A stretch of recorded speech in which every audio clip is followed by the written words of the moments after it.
Shalom! Você está no podcast Exegese e Exposição. Exegese on demand para você. Aqui é o Davidson Bignon. Eu sou mestre em Ciências da Religião, professor de Exegese Bíblica no seminário, pastor congregacional e também publisher editorial. Eu ajudo pastores e líderes cristãos a fazer estudos bíblicos na igreja sem ter problemas com interpretações erradas. Então, se você está pensando em compreender a sua Bíblia com segurança, não deixe de assistir a mais episódios como este aqui. Muito bem, então assine o canal, acione o sininho, curta, comente e também compartilhe. Você poderá me dar uma força me ajudando a ampliar o alcance com os estudos bíblicos de qualidade na internet.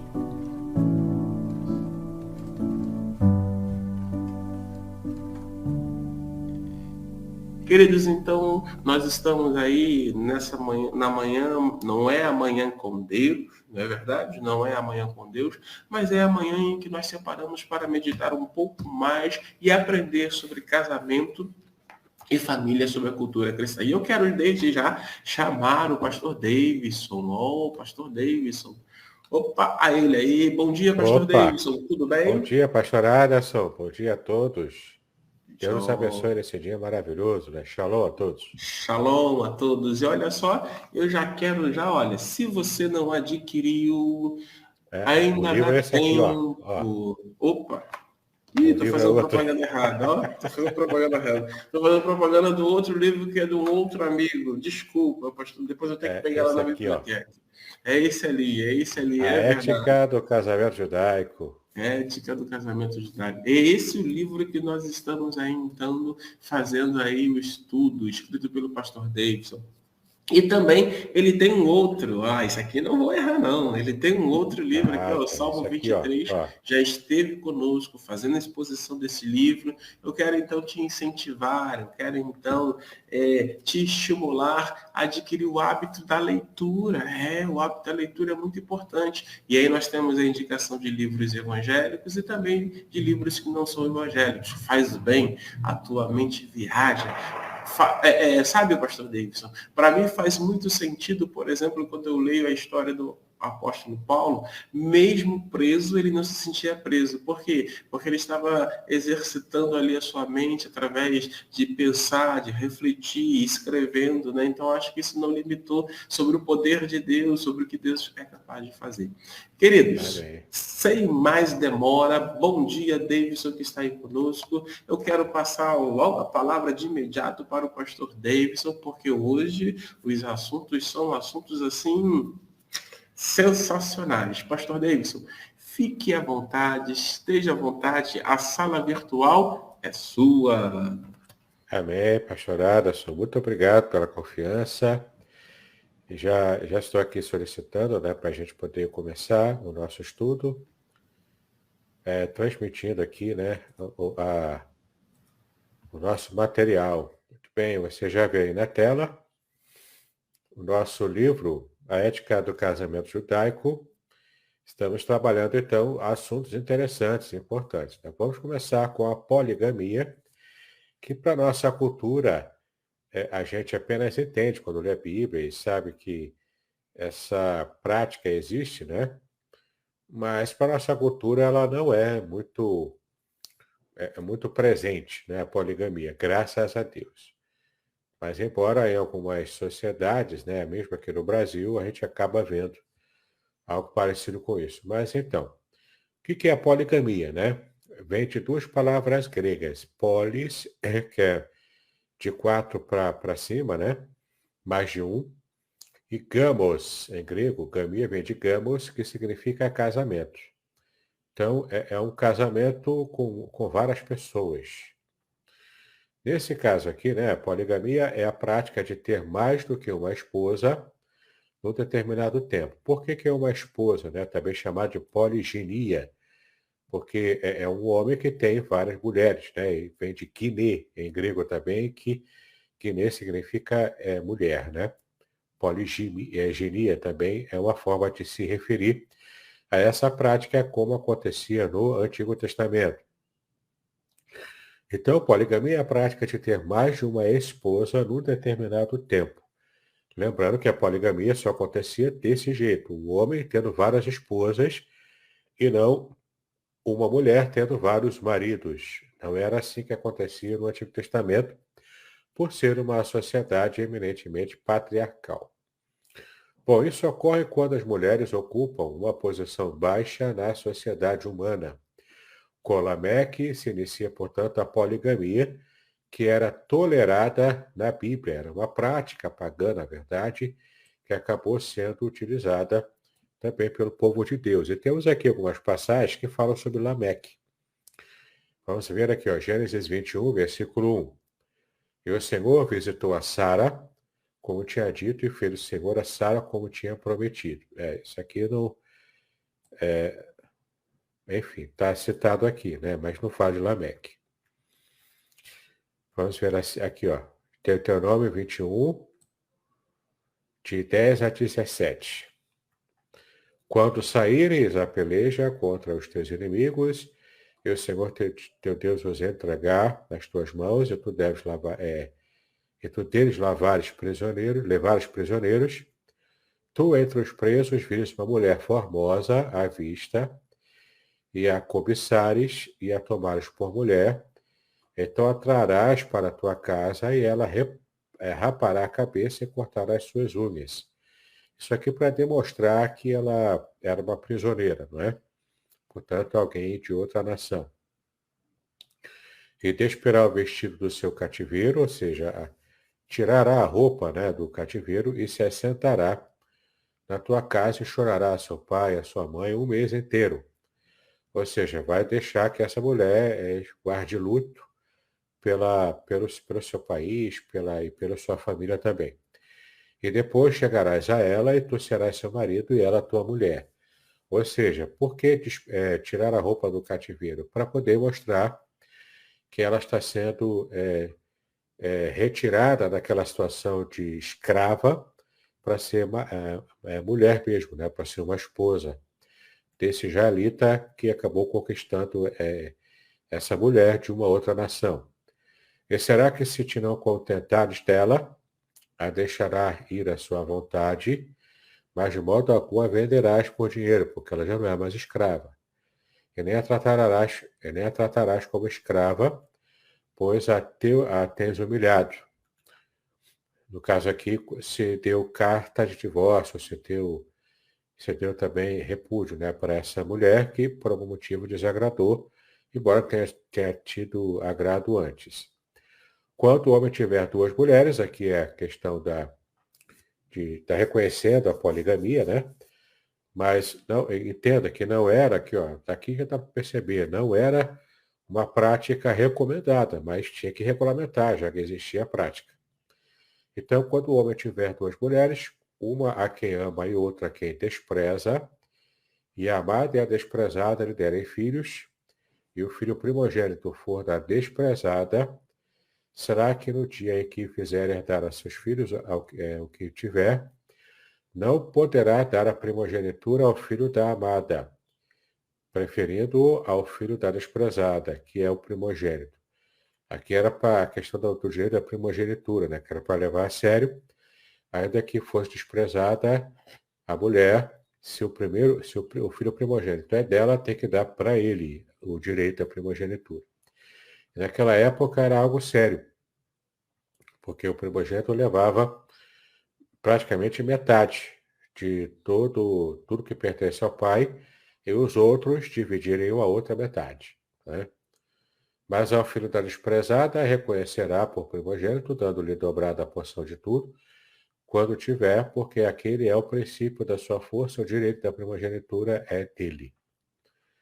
É porque era um sistema patriarcal, né? Por isso que tinha esse direito à primogenitura.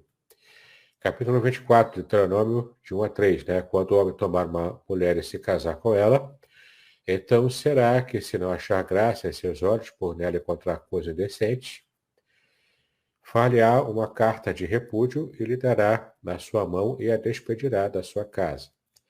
Se ela, pois, saindo da sua casa, for e se casar com outro homem, este também a desprezar, ele fizer carta de repúdio também, a segunda carta de repúdio que ela leva, ele der na sua mão e a despedir da sua casa, ou se este último homem que a tomou para si por mulher vier a morrer, não é? Então está regulamentando aqui o que era para acontecer com essa mulher, né? Então entenda aqui, né? A poligamia era tolerada, porém não era realmente incentivada porque estava muito longe do ideal do casamento monogâmico das origens, né? De Gênesis 2,14. A gente pode ver aqui, ó. E o nome do terceiro rio, pois não sei por que você tem aqui, mas enfim, né? O ideal monogâmico das origens, né, que estaria em Gênesis 2, mas não esse versículo aqui, porque foi citado errado. Bom, segundo a instituição divina, o casamento lícito consiste em um homem e uma mulher. Gênesis 18, 24. Provavelmente seja esse versículo aqui, não o 14, né? E disse o Senhor Deus, na boca eu esteja só, falei uma estatura idônea para ele, portanto deixará o homem o pai e sua mãe, e apegar-se à sua mulher, e serão ambos uma carne. De fato, ali é Gênesis 2, 24, não 14.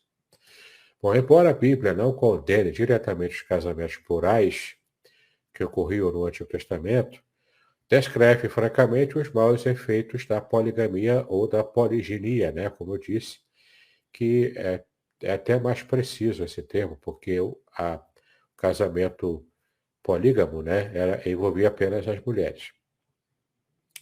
O homem só com várias mulheres, né? Como no caso das famílias de Jacó, Davi e especialmente de Salomão, que foi o maior exemplo, né, o ápice da poligamia, claro, por motivos políticos também, né? Vamos dar uma olhadinha lá. 1 Reis 11, de 1 a 12. E o rei Salomão amou muitas mulheres estrangeiras, além da filha de Faraó, Moabitas, Amonitas, Edomitas, Sidônias e Etéias. Veja, né, que cada povo desse aqui é citado no plural, ou seja, mais de uma mulher de cada povo desse. Das nações de que o Senhor tinha falado aos filhos de Israel, não chegareis a elas, e elas não chegarão a vós.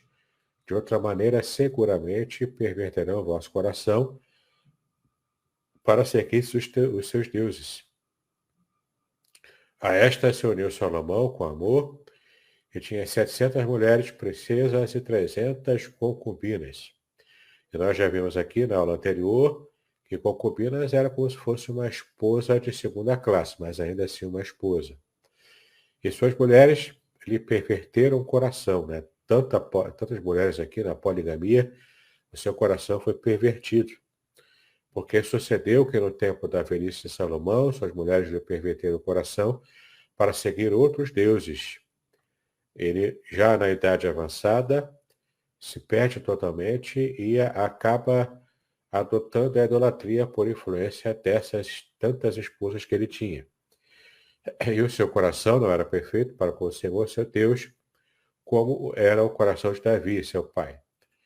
Porque Salomão seguiu a Astarote, que era a deusa pagã, deusa dos Sidônios, e Milcom, também a abominação dos Amonitas, que é outro deus também. Assim fez Salomão, que parecia mal aos olhos do Senhor, e não perseverou em seguir ao Senhor como Davi, seu pai. Então edificou Salomão alto a Quemós, aqui a idolatria também, né? Alto aqui era uma referência idolátrica. Deixa eu achar aqui.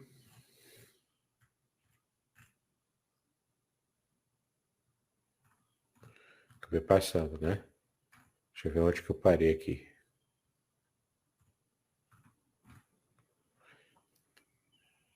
Bom, enfim, né? Nós já entendemos aqui o que significa, né? Que ele fala aqui, ó, o alto Aquebós, a abominação dos Moabitas, sobre o monte que está diante de Jerusalém, e a Moloque também, que era a abominação dos filhos de Amon. A Moloque é o deus amonita, que exigia inclusive sacrifício de crianças, né? É terrível o culto a Moloque. Então, assim ele fez para com as tuas mulheres estrangeiras, as quais queimavam incenso e sacrificavam os seus deuses, e por aí vai, né?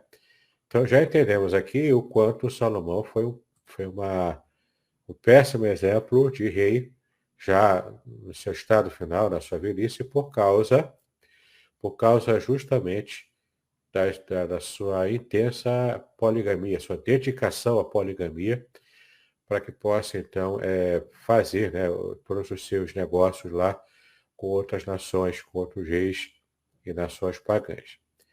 A paz que ele conquistou, portanto, a paz política, ela teve um preço muito alto.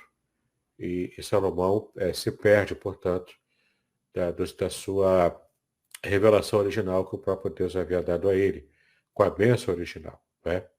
Bom, o casamento de Abraão com Agar, serva de sua esposa, mediante o pedido especial de Sara, provavelmente não deva ser considerado polígamo, mas motivado pelo desejo de obter o herdeiro prometido segundo o costume da região. Então, não era propriamente um casamento, mas acabou envolvendo, né, questões familiares ali. Então, não se pode considerar essa situação aqui como polígama. Ou no máximo, talvez, você pensar nessa situação como se a Agar fosse uma espécie de concubina dele, né, que é uma esposa de segunda classe. Por isso houve tanto problema e depois Abraão teve que despedir tanto Agar quanto Ismael, e o resto nós já conhecemos toda a história, né? O seu erro consistia na falta de confiança firme na promessa divina. As Escrituras, portanto, relatam os males que resultaram também dessa união aqui, que envolvendo, né, todas as implicações de mau relacionamento entre Agar e Sara, devido ao fato de Sara ser estéril, né, que para a época era realmente uma situação bastante complicada para a mulher que era estéril. Bom, depois de falarmos sobre a poligamia, né, que a gente falou aqui a parte mais importante desse assunto, para que a gente entenda e fique muito claro, a Bíblia relata, era tolerado socialmente, mas a Bíblia, em momento algum, dá ênfase ou dá algum respaldo para a poligamia, tá? Então, hoje em dia, então, que não existe socialmente a prática da poligamia, aqui no Brasil, né, principalmente, então a gente não tem nenhum tipo de respaldo, e nem mesmo para citar um versículo qualquer, para poder comprovar, olha aqui, a Bíblia permite a poligamia. Ela permitia naquela cultura, não permite mais, tá? Então, o casamento tem que ser monogâmico mesmo em nossa sociedade. Vamos falar agora do adultério, né? Que era algo também muito importante. Era um problema muito importante, era um pecado muito importante, né? Em toda relação sexual extraconjugal do homem ou da mulher casados, acontecia, portanto, essa condição aqui de adultério, né? Que é realmente consumado pela relação sexual com alguém que não seja o seu cônjuge. Bom, no Antigo Testamento, a mulher é considerada a propriedade do marido e a virgem, antes do noivado, propriedade do pai, tá? Claro que propriedade aqui é um modo de falar, como realmente se entendia antigamente, né? Mas claro que se consideravam as mulheres pessoas, é lógico, não eram objetos, né? Mas é como se fossem pessoas também do ponto de vista cultural, não do ponto de vista de Deus ou do ponto de vista bíblico, né? Já que vimos lá em Gênesis capítulo 2, quando Deus cria Eva, ele cria Eva, que é alguém que é idôneo, que é plenamente equiparado a Adão. Portanto, um ser humano completo, naturalmente, né?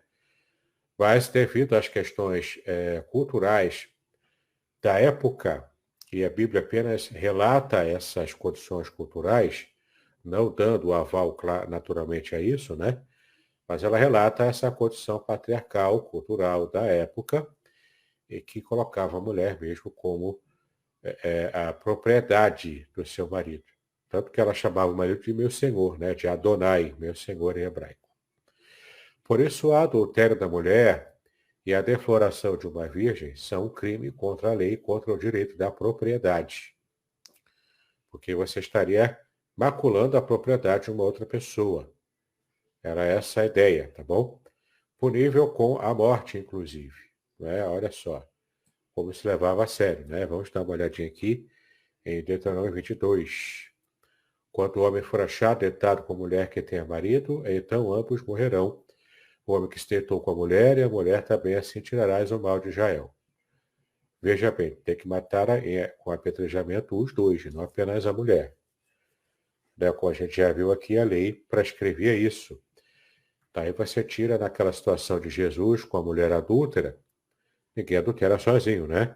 Cadê o homem que não foi levado também para ser apedrejado? Tinha que ser levado, e não apenas a mulher. Quando houver moça virgem, desposada, o homem achar na cidade, se deitar com ela, então trareis ambos à porta daquela cidade, os apedrejareis até que morram. Sempre os dois, tá vendo? A moça, porquanto não gritou na cidade, e o homem, porquanto humilhou a mulher do seu próximo. Assim tirarás o mal do meio de ti. E ela estava desposada nesse caso aqui. Nesse exemplo aqui, a mulher está desposada, ou seja, noiva. Não tinha ainda consumado o casamento, mas já se considerava esposa, né, praticamente, embora sendo noiva ainda, e, portanto, não se podia fazer nada disso. Se algum homem no campo achar uma moça desposada, ou me forçar a tentar com ela, então morrerá só o homem, porque se tentou com ela, no caso aqui forçando, né, um estupro. Porém, a moça não farás nada, a moça não tem culpa da morte, porque como o homem que se levanta contra o seu próximo lhe tira a vida, se é este o caso. Pois achou no campo, a moça desposada gritou e não houve quem a livrasse. Quanto ao homem achar uma moça virgem que não for desposada, ou seja, não for noiva, e pegar nela, se deitar com ela, e forem apanhados, então o homem que se deitou com ela dará ao pai da moça 50 ciclos de prata, e porquanto a humilhou, vencerá por mulher, não poderá despedir em todos os seus dias, né? Que é uma forma de preservar a mulher naquele tipo de sociedade mais patriarcal e um tanto quanto primitiva, né, do ponto de vista social. Bom, o povo eleito infiel a Deus, o povo eleito aqui em Israel, quando era infiel a Deus, é comparável à mulher adúltera, que é infiel naturalmente ao seu marido, né? Então veja aqui como que Deus leva a sério tanto essa questão do casamento e a fidelidade, que ele inclusive coloca como uma imagem, né, de pleno adultério espiritual entre a nação de Israel, quando se desviava da adoração a Deus para adorar aos deuses dos outros povos. A palavra hebraica para adultério é naap. Naap, tá? Esta raiz representa relações sexuais com a esposa ou noiva de outro homem. Aparece 34 vezes na Bíblia. A importância dessa raiz se verifica por ela constituir um componente básico da lei social, e o seu uso teológico-religioso revela um elemento principal na religião de Israel. O sétimo mandamento requer pureza sexual. Isto contrasta com a infidelidade e promiscuidade sancionada e praticada pelos cultos oficiais dos outros povos. A religião de Yahweh representa o adultério como um crime odioso contra Deus. Né? Aqui em Jó 31:11, a gente pode dar uma olhadinha lá. É uma infâmia e é delito pertencente ao juiz. Né? O que é a infâmia? É o adultério. Né? É uma infâmia para as pessoas envolvidas.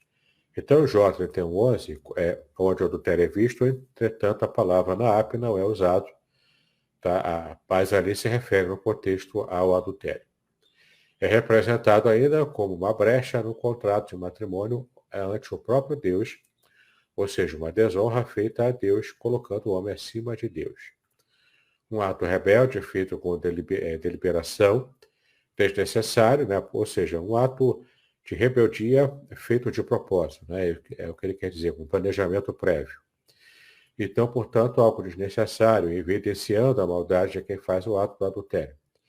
O tipo mais alto de roubo, isto é, roubando a carne do próximo, que ele faz um asno selvagem insensato. Jeremias 5:8, né? Compara o adúltero a esse asno insensato. Como cavalos bem fartos, levantam-se pela manhã, recheando cada uma mulher do seu próximo, né? O adultério aqui. O meio de destruir a reputação da própria pessoa também, ou de prejudicar a sua própria mente, etc. Né? Então, a Bíblia é bastante implacável contra o adultério. Por conseguinte, debaixo da lei de Moisés, o adultério, até mesmo com uma menina comprometida, merecia morte, ao passo que a fornicação, em hebraico zaná, não era passível de morte. Fornicação é a relação sexual entre duas pessoas, sem que nenhuma delas esteja casada. Se ao menos uma delas, especialmente o marido, estiver casado, ou até mesmo a mulher, né? Se estiver casada, era adultério, tá bom? Quando ambos não são casados, fornicação, em hebraico zaná.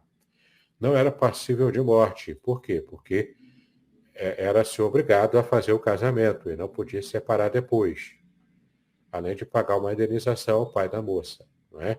Como a gente já viu aqui. Até mesmo desejar a esposa de outro homem estava errado. Aqui é a questão do 10º mandamento.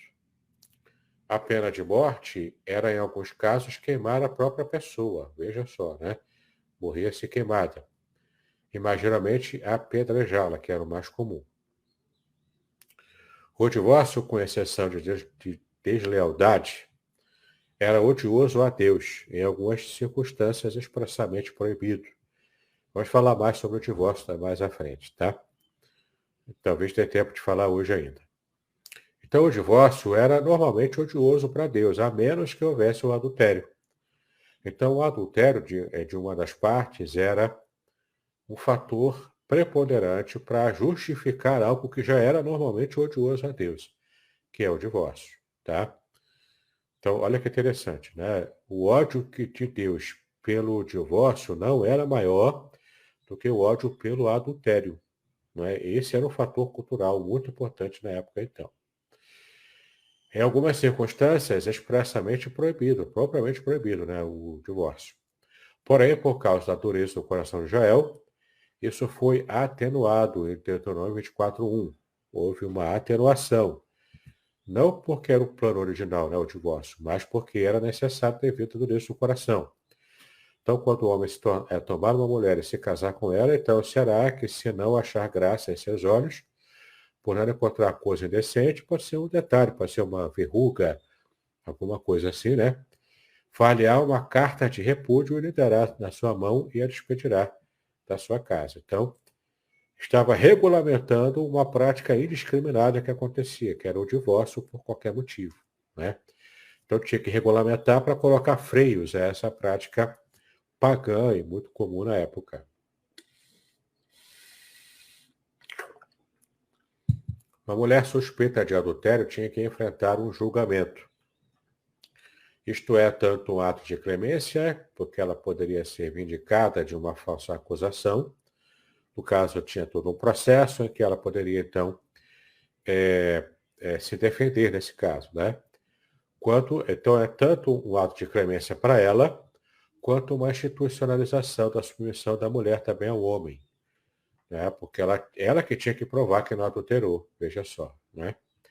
A falta de recato dessa mulher, portanto, a mulher muito que fica batendo perna, que se veste muito e fica na rua, né? É a falta de recato, visto como um induzimento desnecessário ao adultério. Então, essa falta de recato foi uma prática proibida, tá?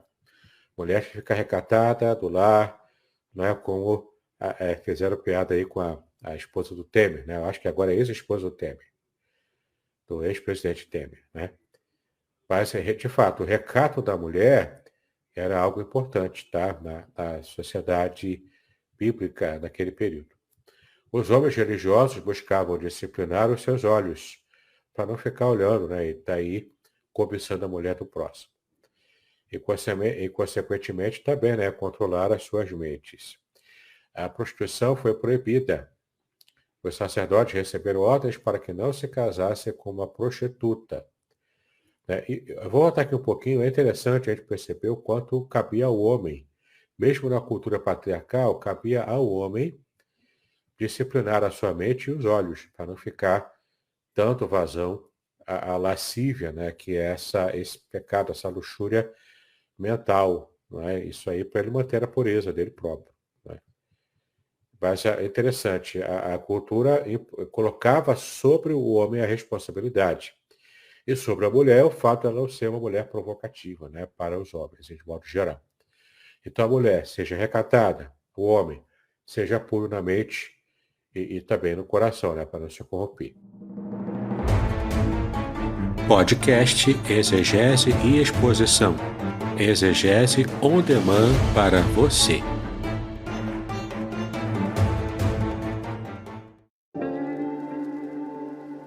Shalom! Aqui é o Davidson Pignon. Eu ajudo pastores e líderes cristãos a fazer estudos bíblicos na igreja sem ter problemas com interpretações bíblicas erradas. Então, se você está pensando em compreender a sua Bíblia com segurança, não deixe de assistir a mais conteúdos como este aqui neste canal. Bom, os sacerdotes receberam ordem para que não se casasse com a prostituta. Se as suas filhas virassem prostitutas do templo, né, no caso do templo pagão, eles seriam executados, como está aqui no versículo 9 de Levítico 21. Né? A prostituição religiosa, a homossexualidade também, e a bestialidade, que a gente vai ver no capítulo seguinte, e ultrajar as vestes do sexo oposto eram proibidos como violações da santidade do matrimônio. Olha que interessante, até o modo de vestir. O jeito de se vestir também, porque não basta só você não ser um ímpio, né, e não cometer pecados, mas se você se veste parecendo um ímpio, isso também é considerado pecado. Olha só, Deuteronômio 22, versículo 5. Não haverá traje de homem na mulher, e nem vestirá o homem roupa de mulher, porque qualquer que faz isto, a abominação é ao Senhor teu Deus. Né? Então a Bíblia é bastante clara, inclusive, com essa questão das vestimentas, porque tem até certa lógica, né? Se você quer se parecer com alguém, é porque você admira esse alguém. Né? Se você quer se vestir parecendo uma outra situação que não é a que você naturalmente herdou, né? E é porque você deseja ser daquele jeito. Então, isso demonstra o que está lá no íntimo do seu coração. Os cônjuges, né, quem é casado, eram da comunidade da aliança, ou seja, a prática da endogamia que nós já estudamos aqui, que é casar entre parentes do mesmo clã, da mesma tribo, né? As mulheres cativas se tornaram membros da comunidade da aliança em virtude do matrimônio. A poligamia implicitamente proibida na aliança da criação provavelmente foi proibida também em Levítico 18. Dá uma olhadinha lá.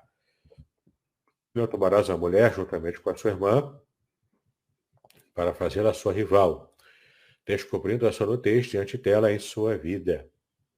Então, olha só, né? Se pegou uma mulher cativa, era só ela, não a irmã dela junto, para evitar a poligamia de uma forma implícita aqui, não é?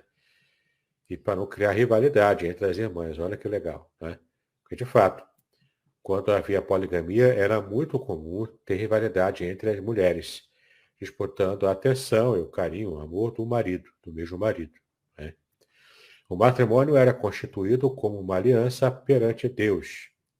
Era exigida, então, a habilidade comprovada pelo marido para sustentar uma família, no caso aqui, o dote.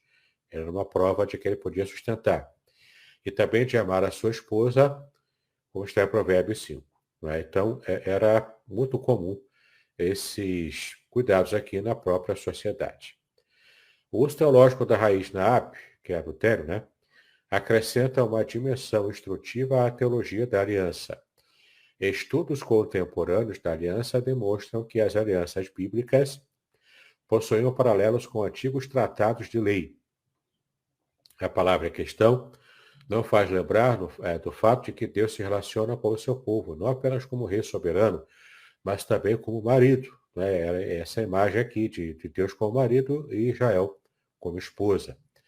Este uso simbólico religioso de Naap, que é o adultério aqui, né, nessa relação, é atestado em Levítico 20, versículo 10, também outras passagens aqui, onde está associado com a adoração de Moloque e a profanação do nome de Deus, como está em Ezequiel também. Não é? Então, adultério espiritual é a idolatria. Né? Tem uma comparação aqui de idolatria com adultério. Os profetas aplicam esta figura descrevendo o pecado de Israel. Osés descreve uma conexão entre a infidelidade de Israel para Yahweh e a dissolução de todos os laços sociais e religiosos quando a união religiosa com Yahweh não é mantida como algo sagrado. Nenhum matrimônio humano poderá estar seguro. A sensualidade produz prostituição religiosa e a prostituição religiosa novamente produz prostituição física, como você vê aqui em Osés. Por isso que Osés era um profeta sui generis. Ele teve que vivenciar na prática, por ordem de Deus, o casamento com uma mulher que era uma mulher adúltera, não é? Uma mulher promíscua, portanto. Pecado é a falta de conformidade ao ideal de afeto e lealdade no matrimônio. Israel é condenada por negar as reivindicações de Deus como Senhor no matrimônio. Eles serviram outros deuses praticando culto e prostituição espiritual. Jeremias, Ezequiel e Isaías, de forma limitada, também usaram esta figura para escrever o pecado do povo de Deus contra o próprio Deus. Né? Portanto, idolatria estava associada ao adultério espiritual. Tá? Outro tema também muito importante, muito recorrente, era o divórcio, e causa confusão até hoje, né, na nossa sociedade. É a ruptura do laço matrimonial, portanto, é uma ruptura, é uma quebra, né? É um esfacelamento de um laço que foi feito anteriormente, que era o laço do matrimônio. E era permitida pela Bíblia, pela Torá, pela lei, né? Das tribos do Médio Oriente era usual a poligamia. Mas o progresso da fé num Deus único orientará os costumes para a fidelidade a uma só mulher, como sinal da fidelidade a um só Deus também. Então, olha que interessante, né? O quanto a religiosidade de Israel, que é uma religiosidade no Deus único, estaria moldando, portanto, a sociedade que se perdeu, né? A sociedade pagã, e era o modo também de vida desses povos pagãos antigos, estaria moldando para Israel ser um exemplo tanto de adoração ao único Deus, quanto também no casamento monogâmico, que era o verdadeiro ideal de Deus quando criou o casamento. Né? A palavra hebraica para divórcio é keritut, tá? São achados cognatos no verbo acadiano, karatu, cortar fora, e no adjetivo verbal também acadiano, kartu, cortado em pedaços. Então veja só, né? A origem da palavra divórcio, keritut, em hebraico, significa cortar. É uma violência, é um corte. Todo corte é uma violência. Né? E também em Tigre, né, que era um local da época, onde o equivalente verbal significa dar cabo de. Olha só, dar cabo de é matar. Não é apenas cortar violentamente, mas é matar alguém. Né?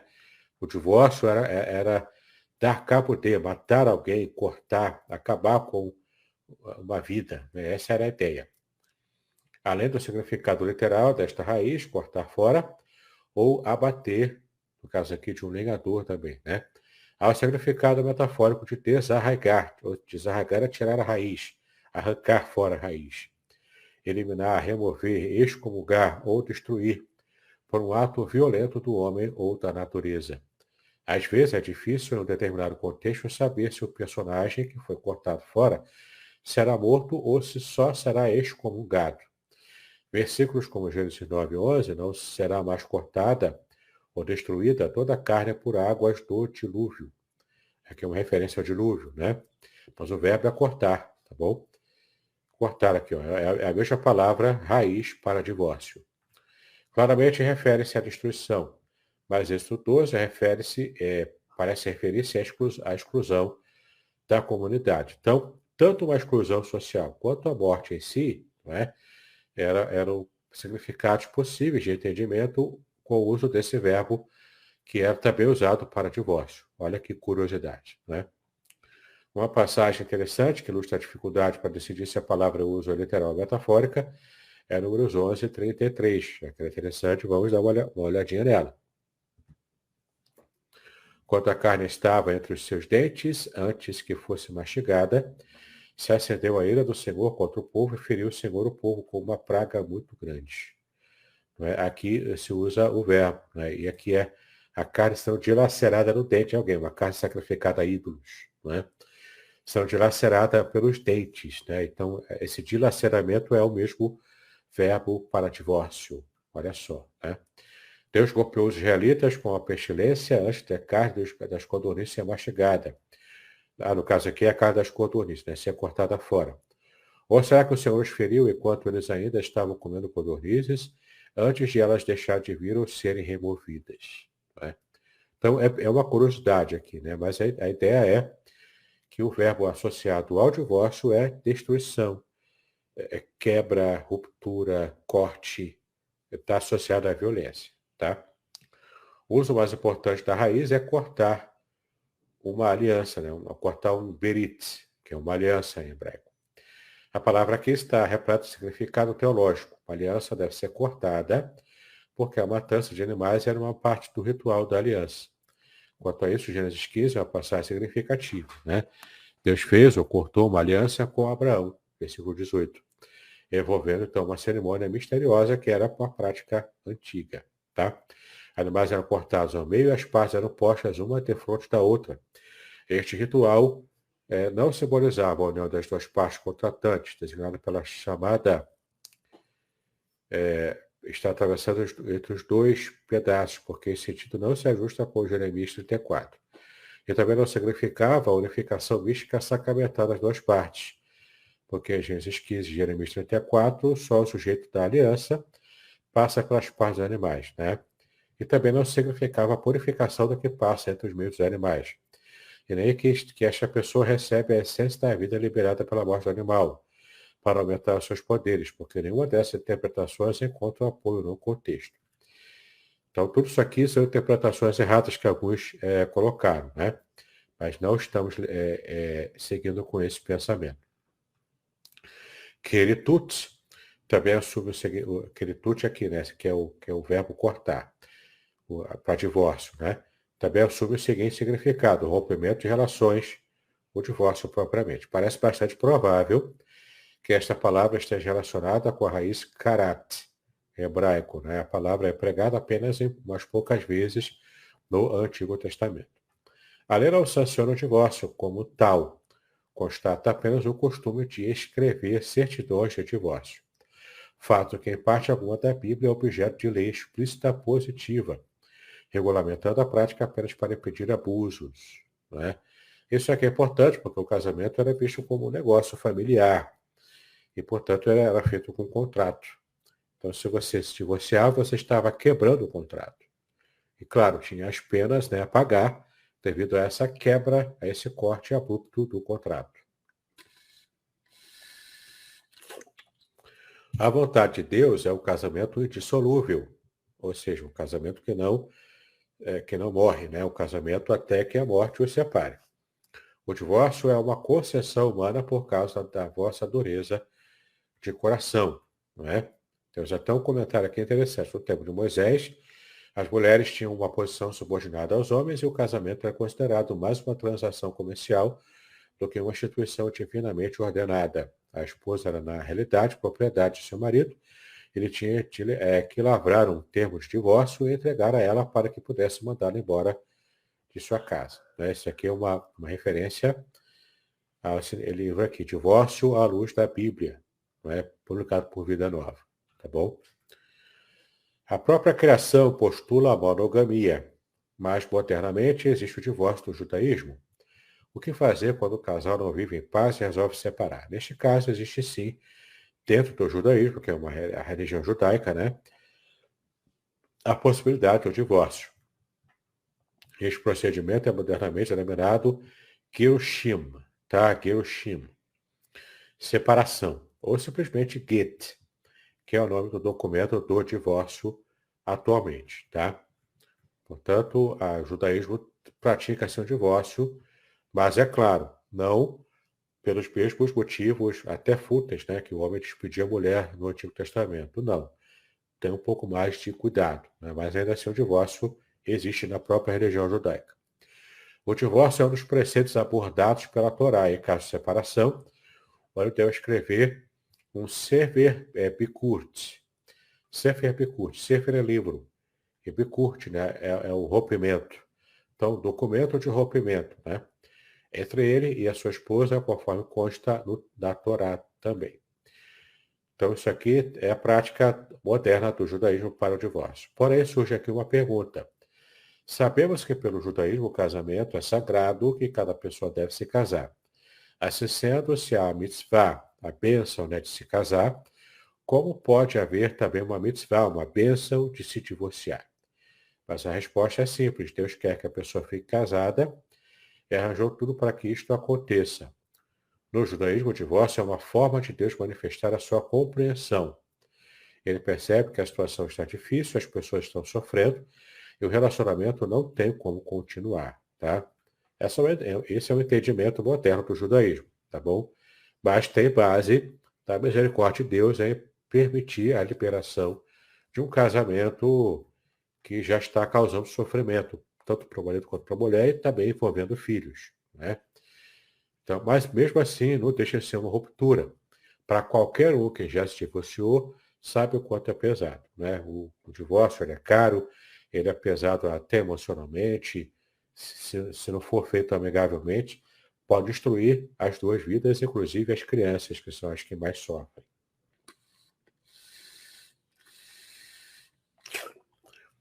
Então, a obrigação do rabino é se esforçar ao máximo para fazer a paz entre o casal.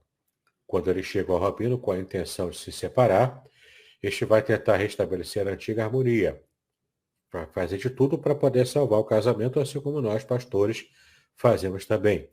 Trabalhamos, lutamos para consertar o que está errado no casamento, né? Se não conseguir, mesmo após várias tentativas, a solução para o caso poderá ser o divórcio. É uma possibilidade, tá? Não é logo a primeira solução mágica que as pessoas devem pensar, tá bom? Hoje em dia o negócio está tão banal que um jovem casal já se casa pensando, se não der certo eu vou me separar. Não é assim, né? Isso é banalizar algo importante como o casamento. Muitos anos atrás havia o Takiná, que era um decreto, nas comunidades judaicas alemãs de Speyer, Worms e Mainz. Quando algum morador queria separar-se da esposa, tinha que enviar um emissário para as outras duas cidades a fim de exibir os documentos e argumentos envolvidos na contenda. Este procedimento, obviamente, ocasionava muitos gastos, mas o motivo desta taquiná era exatamente dificultar o divórcio. Foi estabelecida para mostrar ao casal que não era assim tão fácil haver separação. Também para ganhar tempo, no entretempo poderia acontecer de eles voltarem a conviver em paz e então não aconteceria o divórcio. Bom, realmente existem casos onde o Beit Din, né, que é o tribunal rabínico competente para realizar divórcios, poderá apressá-los, em casos claros de infidelidade, por exemplo, ou quando o marido quiser mudar de país ou tiver de ir para a guerra, para não deixar a sua esposa condenada ao casamento na situação de aguná, ou quando um dos dois não se comportar de acordo, faltando com o devido respeito um ao outro, né? Então havia alguns casos aqui em que o divórcio era até prescrito por rabinos, mas a ideia geral é lutar o tempo todo para salvar o casamento e o divórcio ser a última solução quando não tiver mais como realmente conviverem juntos, né? Quando envolve violência, especialmente do homem contra a mulher, né? Tudo isso era considerado também. A halahá, que é a forma a forma escrita, né, da lei oral, da tradição oral do judaísmo. Então, a halahá menciona, por exemplo, o marido que expulsa repetidamente a esposa de casa e que está constantemente irado, descontrolado e assim por diante. Então, o divórcio, em caso assim, para proteger a mulher, era permitido também pela tradição judaica antiga. Tá bom? Então, terminamos aqui a nossa aula de hoje.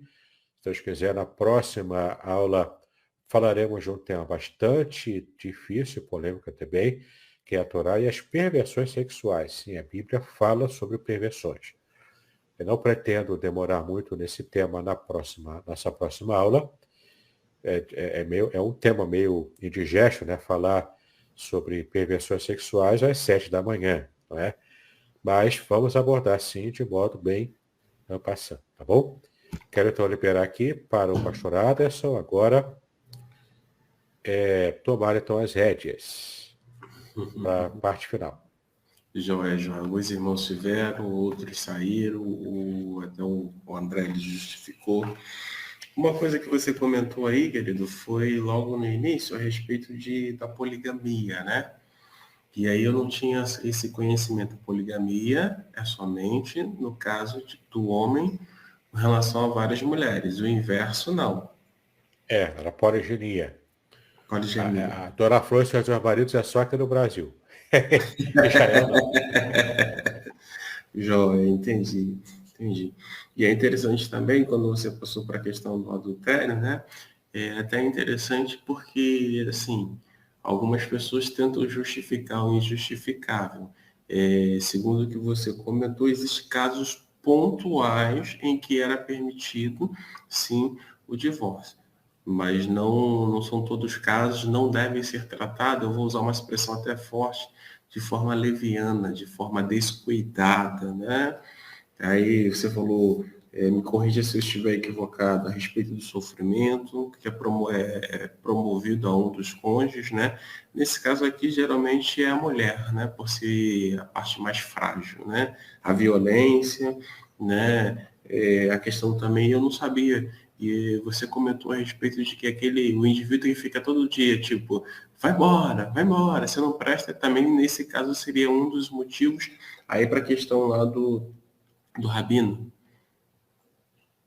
Sim, na sociedade judaica posterior, né? Uhum. Nos tempos bíblicos, a mulher tinha pouquíssimas chances de conseguir sucesso até ela pedir o divórcio. Não era assim que acontecia. Era o homem. Então, o que a mulher podia? Ela podia induzir o homem, se ela já não quisesse ficar casada, só que isso era muito incomum, porque para a mulher, a situação da mulher era muito frágil, socialmente falando, quando ela recebia o divórcio, tá? Então, era muito difícil a mulher querer se divorciar. O que acontecia era o homem, que era o que ditava as regras lá, ele que tinha as cartas na mão. Então, quando ele não estava interessado, ela fazia de tudo, fazia das tripas coração para que ela não se separasse dele. E aguentava até as situações complicadas para ela. Mas no judaísmo posterior, aí sim, começou a perceber que a mulher tinha mais direitos do que era previsto lá, né, na época bíblica, que era uma época mais primitiva do ponto de vista social. E então buscou-se essa prática do divórcio com um pouco mais de naturalidade para preservar até mesmo a saúde e as emoções da mulher, principalmente, que é o lado mais frágil mesmo, em geral. Né? Agora, não, continua não sendo, mesmo na prática judaica e no nosso lado também cristão, o divórcio é a última solução, entre aspas. Né? Uhum. É a última medida para tentar remediar o que não se conseguiu remediar de outra forma. Né? Porque é um pouco até característica da nossa sociedade. A geração atual ela não está acostumada a consertar o que está quebrado. Qual é a mentalidade? Quebrou com um objeto, joga fora e compra outro. Tudo muito descartável. Uhum. E acaba levando esse modo de pensar para os relacionamentos, para o casamento principalmente. Ele acha que o casamento é descartável facilmente, como é qualquer coisa que quebrou. E a gente precisa resgatar esse valor do conserto. Quebrou, não vai jogar fora, vai consertar. Não é? Nem tudo é descartável. Como às vezes essa sociedade muitas vezes mostra que é o seu entendimento. Entendi. Bacana. Muito boa essas suas colocações, né? E aí já dá, como é que eu vou dizer? Já dá um direcionamento aí até por parte de alguma pessoa que esteja vivenciando alguma coisa nesse sentido, dela entender, né, o que Deus requer, o que Deus idealizou, acho que a expressão correta é essa, o que Deus idealizou a respeito do relacionamento conjugal, né? O mais importante para nós hoje é pegar o princípio geral do que está envolvido no ensino bíblico, né? Se está havendo briga, violência dentro de casa, o divórcio pode ser uma possibilidade, sim, mesmo na nossa vivência cristã, tá? Uhum. Tem que assegurar a saúde da mulher. Quando o marido, por exemplo, não é crente e trata mal a mulher e fica bebendo e acaba, né, com a saúde da mulher, enfim, quando coloca em risco a vida da mãe, da mulher, né, da mãe e dos filhos também. Então, qual é o princípio geral aqui? Consertar o casamento, de preferência, o marido descrente que se converta, mas ninguém pode garantir que ele vai se converter, não é? Perfeito. Então, a decisão que tem que tomar, no caso, é a mulher, nesse exemplo, não é? Que é muito comum. A mulher tem que tomar a decisão. Qual é a decisão? O quanto ela consegue aguentar até e também fazer uma boa influência. Minha esposa sabe influenciar o marido, né? Ela sabe conversar com ele e influenciar. Quando o marido ele é razoável, ele vai dar ouvidos à esposa e vai conseguir fazer a tal da DR, né? Tão temida por nós homens, né? Faz a DR, a discussão do relacionamento, né? Faz a DR e tenta salvar. Se depois de um monte de DR, um monte de DR, um monte de conversa, nada se resolve, só está trazendo sofrimento, seja psíquico, emocional, seja de relacionamento também, né? No lar lá, se vira o lar, vira um campo de guerra, e já trazendo, inclusive, problemas para a própria saúde das pessoas, emocionais e até físicas, a saúde física, né? Então, meu chapa, não tem jeito. Mas procura o divórcio de modo correto. E aí que vem a grande dica. Tem passos para fazer isso, entendeu? Não é já se relacionar estando casado ainda. Isso é adultério, entendeu? É pecado Aí perante Deus, é perde, abominável perante Deus. perde aí, Então, inclusive, aquele sentimento de estar certo, né? exato, entendeu? Faz do jeito certo. Qual é o jeito certo? Não tem como, se separa primeiro, não se relaciona com ninguém, se reconstrói psiquicamente, depois conversa com os advogados, tenta fazer amigavelmente a separação e o divórcio, conforme for a separação de bens ou não, né? Faz a Uhum. partilha dos bens ali, tenta o possível fazer de modo amigável, entendeu? E não faz a alienação parental das crianças, ou seja, deixa os filhos verem o marido, isso é normal, ele é pai, só se for um marido meio psicopata, comprovado, né? Comprovado lá por um laudo psicológico e não porque você acha que ele é, né? Mas algo desse nível assim, mas o próprio juiz, o próprio psicólogo vai dar os laudos ali se o marido, se a convivência dos filhos com o marido também for perigoso, né? Uma coisa perigosa. Mas se não for esse o caso, não faça alienação parental. Ele é o pai, deixa ele ver as crianças, deixa ele ter o contato com os filhos, tá bom? E, enfim, cada um, depois de tudo certo, o divórcio aconteceu, está plenamente separado, está plenamente divorciado no papel, aí sim, está livre para um novo relacionamento. Ah, mas já fui casado, então já quero já ter um relacionamento moderninho. Não. O passo é normal, namoro, noivado e relações com o novo namorado, né, no caso o novo marido, só depois do casamento, tá bom? Com isso você vai se manter puro, vai se manter pura e vai acontecer de modo normal o divórcio. Não deveria ser o natural, não deveria ser o normal, não é isso que Deus quer. O ideal é que você se case e permaneça casado. Talvez por isso, como eu e tantos outros também em nossa sociedade, prefere casar mais tarde. Se manter puro, não é ter uma vida promíscua na juventude, né? Se manter puro, mas quando encontrar a pessoa certa com um pouco mais de maturidade na vida, você consegue ter uma escolha mais razoável, mais madura, então é mais difícil você se arrepender e querer se separar mais à frente. Acontece também, mas é mais difícil. Quem se casa muito cedo pode não ter a maturidade na época do casamento para poder manter aquela... Porque no casamento é normal isso, você não vai ter aquele estado de paixão avassaladora até o fim da vida. Não é assim, Uhum. entendeu? O casamento entra em rotina e de vez em quando você vai fazer a manutenção do casamento, vai quebrar a rotina, tenta, né, vai se esforçar para quebrar a rotina, mas não tem jeito, né? O casamento também envolve essa convivência funcional entre marido e mulher, cada qual cumprindo o seu papel no relacionamento. Quando tem filhos também, pai e mãe tem que cumprir o papel de pai e mãe. Isso Uhum. envolve responsabilidades, tá bom? Deixa eu fazer aqui umas perguntas. Algumas pessoas fizeram algumas perguntas, mas no anonimato, elas não querem, né, se É, identificar. Aí mandaram para o meu zap, sem problemas. ok. Uma das perguntas é a seguinte: uma das questões que a gente abordou aí, que você abordou ainda há pouco, inclusive, né, que tem a ver com em colocar em risco a situação da mulher. Aí uma pessoa perguntou o seguinte, questionou, levantou a seguinte indagação. E naqueles casos em que as brigas passam de brigas simples e começam a trocar ofensas, e ofensas assim abusivas, né? Esse também seria um dos Assédio casos. moral, né?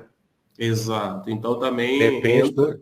Depende do nível das ofensas, né? Se for ofensa muito pesada, que realmente mata a pessoa por dentro, né? Mata as emoções, a psique. Ainda assim, sempre o princípio é o mesmo, a tentativa de salvar o casamento para que não haja ruptura definitiva. Só se pensa no divórcio, que é ruptura definitiva, é uma ruptura violenta, a gente viu aqui que o significado em hebraico do divórcio é corte, é o corte violento, né? Então, só realmente se não tiver como você suportar, entendeu? Se já se tornou uma coisa insuportável. Se não for esse o caso, de já se tornar uma coisa insuportável, se não for esse o caso, então procura ajuda, né? Procura um psicólogo, um terapeuta familiar, terapeuta de casal, isso tudo ajuda a suportar. E quem sabe até não perder, não cometer a ruptura definitiva do casamento.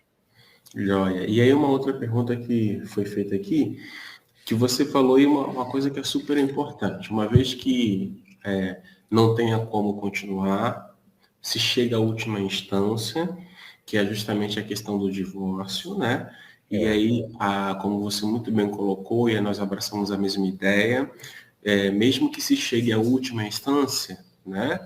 Que seja algo amigável, mas, e sim, mesmo que seja algo amigável, papéis e responsabilidades, elas devem permanecer uma vez, nesse caso aqui, que é o que tem a ver com a pergunta, quando se tem filhos. Papéis isso. e responsabilidades devem ser mantidos. A Mas e principal aí, preocupação do marido e da mulher que está se divorciando e tem filhos, né? E filho criança principalmente, é eles combinarem entre si sobre como vai ser a vida com as crianças depois do divórcio, de modo amigável, né?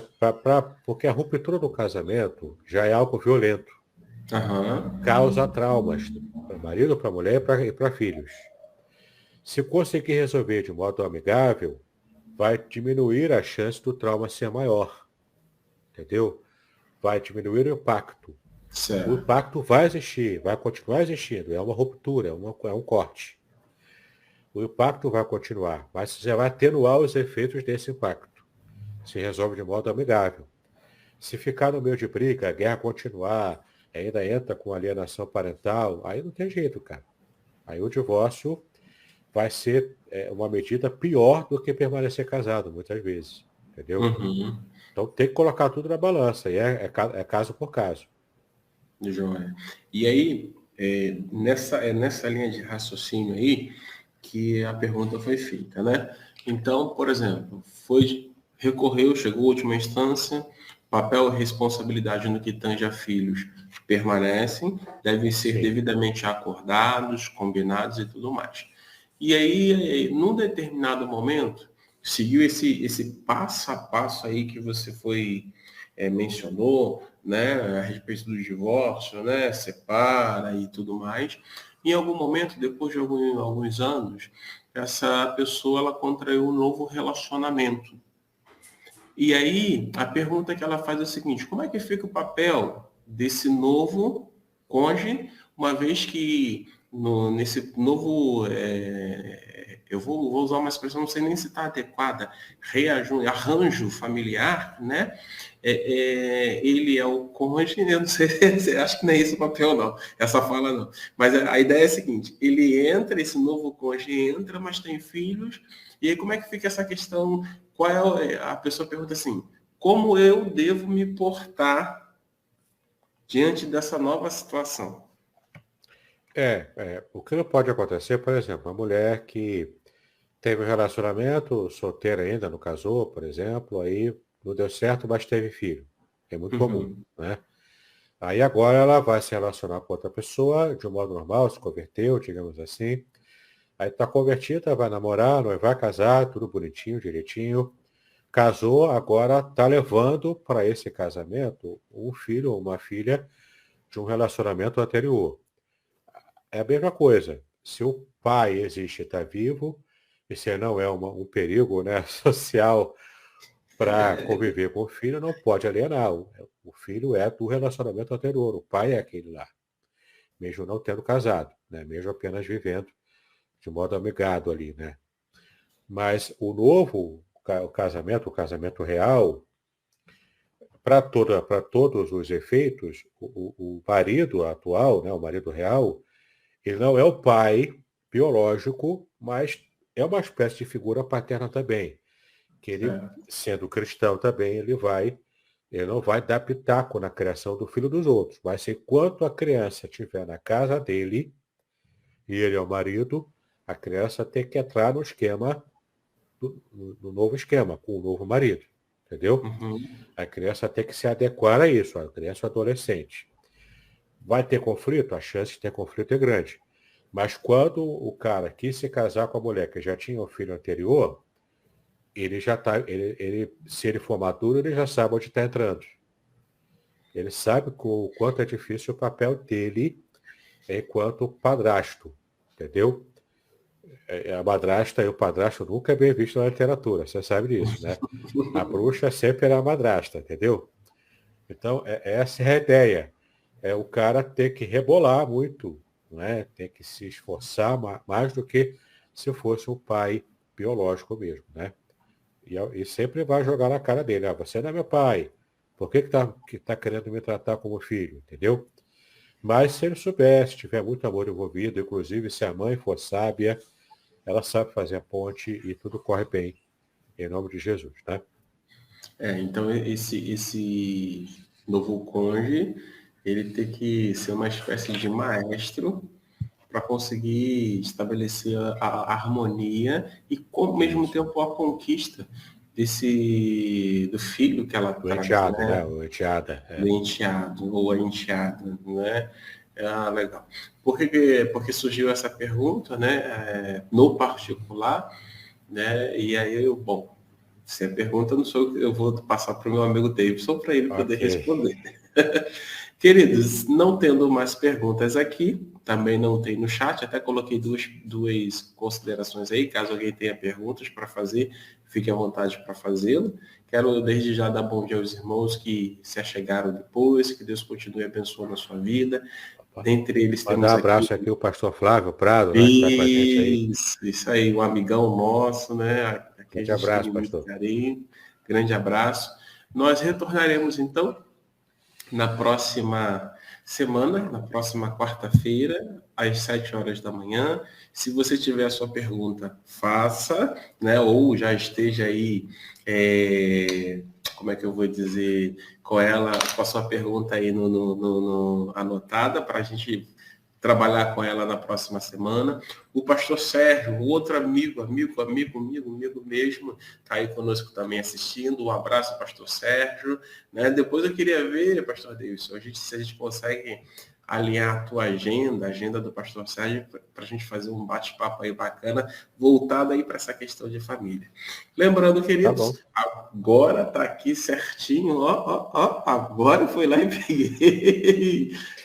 O livro Casamento, a ética do casamento judaico, tá bom? Da onde a gente está tirando aí essas informações. Esse livro foi escrito pelo próprio pastor Davidson, não, ok? Indico, sugiro, né? E se você perdeu alguma coisa, você tem três maneiras, melhor dizendo, de recuperar. A primeira delas é adquirindo o livro. A segunda delas, visitando o nosso canal. Se você quiser uma visão mais profunda, visite o canal lá do pastor Davidson. Melhor, deixa eu corrigir minha falha. A segunda delas, visitando a nossa página. E a terceira delas, visitando o canal do pastor Davidson. É só colocar lá Davidson Bignon, né? Ou pastor Davidson. Pode colocar também as exegeses à disposição, mas pelo meu nome é mais fácil. Meu nome está aqui, ó. Tá aqui. Isso aí. Só copiar colocar aqui lá. E colocar lá no YouTube. Isso aí. E também temos aqui, ó, o outro livro que ele escreveu, muito bom também, excelente. Uma visão bem profunda, né? Com relação ao Salmo 23. Esse livro aqui são revelações originais do Salmo 23, onde ele está trabalhando justamente no contexto hebraico. E aí ele traz a cultura, ele traz uma série de informações, o que eu chamo de pepita de ouro. Ok? Queridos, nós vamos encerrar. Agradeço aí o carinho de cada um de vocês, né? Só colocar... Piada do pastor Flávio. Uma piada do pastor Flávio. Heréticos, aí me acha na internet. Você não vai achar, rapaz. Assim não acha, não. Não acha, não, né? Ok. Queridos, queremos então agradecer a vocês. Na próxima quarta-feira, a partir das 7 horas da manhã, estaremos mais uma vez fazendo o nosso estudo. E amanhã e sexta-feira nós temos aí a nossa Manhã com Deus e eu quero convidá-los. E aí eu quero já fazer um convite ao vivo ao pastor Flávio. Pastor Flávio, o senhor está sumido.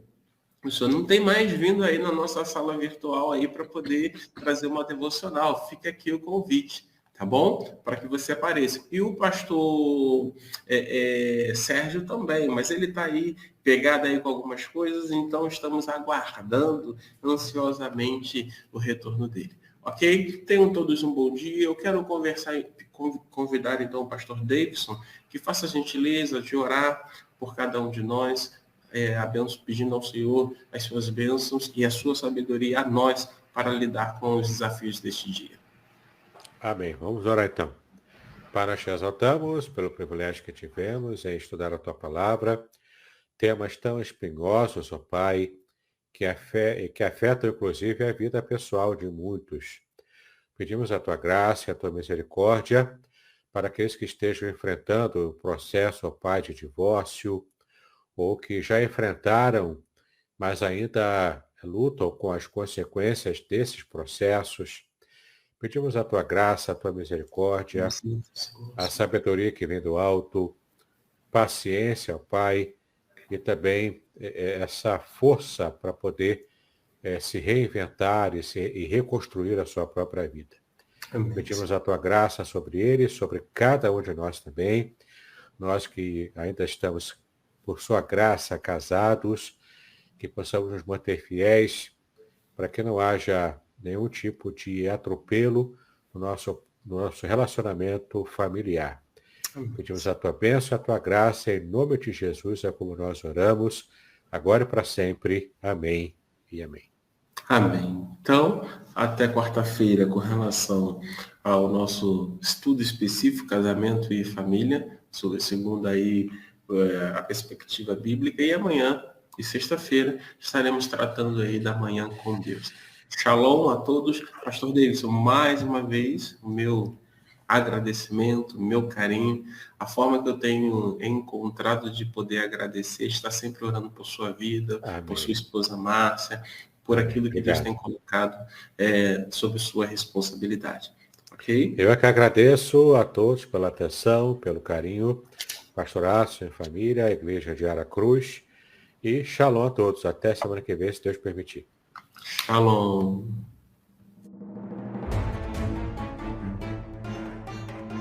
Muito bem, agora o que eu gostaria de ver é a sua participação. Entre em contato comigo, compartilhe a sua experiência comigo e quem sabe até se você enviar em formato de áudio, eu possa aproveitar a sua experiência para apresentar no próximo episódio do podcast Exegese e Exposição. Eu sou Davidson Pignon e eu ajudo pastores e líderes cristãos a fazer estudos bíblicos da igreja, sem terem problemas com interpretações erradas. Se você então está pensando em compreender a sua Bíblia com segurança, não deixe de assistir a mais episódios como este aqui. Então, assine o canal, acione o sininho, curta, comente e também compartilhe. Ajude-me a ampliar o alcance com estudos bíblicos de qualidade na internet. Que Deus abençoe os seus estudos, paz e bênçãos sobre a sua vida.